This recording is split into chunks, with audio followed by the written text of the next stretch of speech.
So let me set it up. For the first selection for the San Francisco 49ers in the 2021 NFL Draft. And why? We want to know and why. Okay, so I would say they traded all this draft capital and they made sure they moved up in front of the Atlanta Falcons for one player only, and that's Trey Lance. Because the Atlanta Falcons let it be known that they really wanted Trey Lance at number 4, and and then again, if you didn't need to trade in front of the Falcons at 4 to get Lance, why would you trade all that capital when you could have traded behind him and got who you wanted? No, they had to make sure they came up to 3 in order to get in front of them, in order to make sure it's Trey Lance. I mean, Again, a lot of the Mac Jones smokescreen has dissipated, fade away. Of course. I think the Fields, medical came out, leaked out last week. Yes. So I think that's fading away. People are actually starting to understand that it's going to be Trey Lance at number 3. And that Mac Jones smokescreen, that's barbecue smoke, by the way. It really was. It was some nice pork shoulder.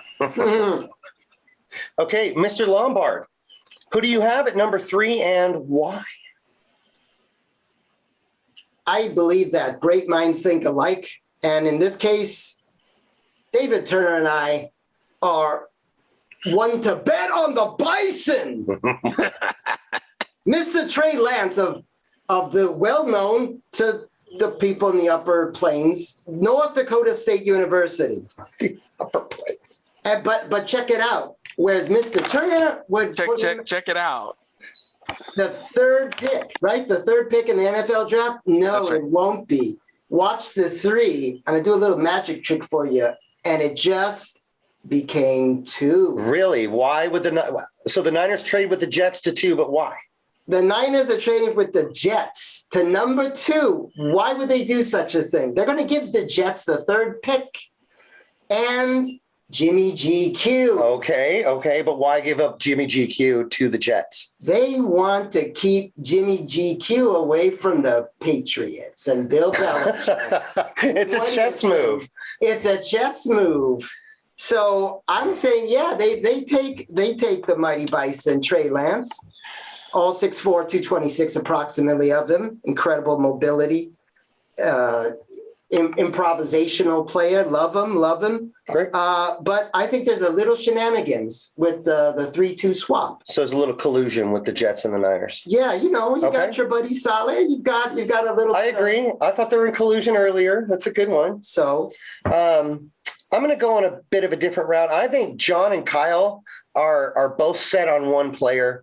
I think they're disagreeing, and to save the relationship, you've got to let Jed make the pick. And therefore, it has to be a safe pick. And I think that safe pick coming from Jed to save the relationship is Kyle Pitts. Oh. In the same way to keep him away from Atlanta, because Atlanta wants another Tony Gonzalez. So I do believe the Atlanta thing falls into play, but I think there's something going on behind the scenes with Kyle and John, and they just disagreed on the first pick. So upper management takes it away from him. Maybe Parag makes the choice, but ultimately I think it's Kyle Pitts, best player in the draft. If Parag takes it, it's a Stanford player. But I just say interesting. Go ahead. Well, no, I was going to say, you don't trade all the draft capital to come up to 3 in order to draft a tight end. I just don't see it. It's as rare as this tight end is, as special as he is, you're just not going to trade all those draft capital to come up for this one pick. And Larry, what he's saying with the flip-flop, I don't see that, because sitting at 15 now, the Patriots are probably, if you do the draft math correctly, you're probably going to see the Patriots have their pick of either Mac Jones or Justin Fields sitting there at 15, right? Or they can come from 15 up to 11 or 10 to get one of those guys for sure, right, which becomes a lot more plausible. So for them to just flip flop the 2 and 3 and give up Jimmy G, I think, again, they want the rookie contract for the quarterback there in New York. Okay. That's the whole reason they gave up Donald. It wasn't because they didn't think he could fit their system. They just think the BYU quarterback is a cheaper version that they're going to have a rookie deal on for 5 years. So now they can build and be more friendly to their cap. And that makes perfect sense. Around it worked for Al Davis and Eddie DeBartolo and who's got it better than us and everybody. But, I have to make a pick.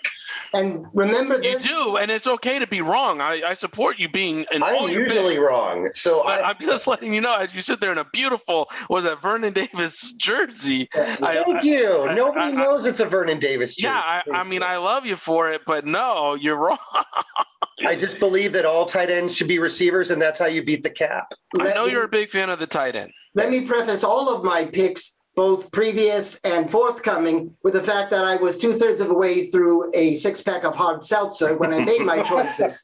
So Oh, it gets worse. Were you on David? White Claw or the Bud Lights? yeah, I say, the 49ers Twitter family loves the White Claw, so you got to always You got to be faithful. You got to be FTTWC. Yeah, you tune in on Over the Thursday White night Claw. with my live broadcast. You're going to see me with the Jameson in the glass, and we're Wow. I love how everybody's got their own sponsors. I'm going I to come in wish. with like oat milk. Yeah, oat milk. I'll be in with almond milk. That'll be great. Trust me, David, hold on to Hey, your you're in breath. California. The almond farmers are strong in California, so I'm sorry, almonds are so 27 seconds ago. It's not a big thing anymore. But David, trust me, if you think I'm wrong, it's going to get a lot worse for you here in the second. awesome. That is so great. I can't wait.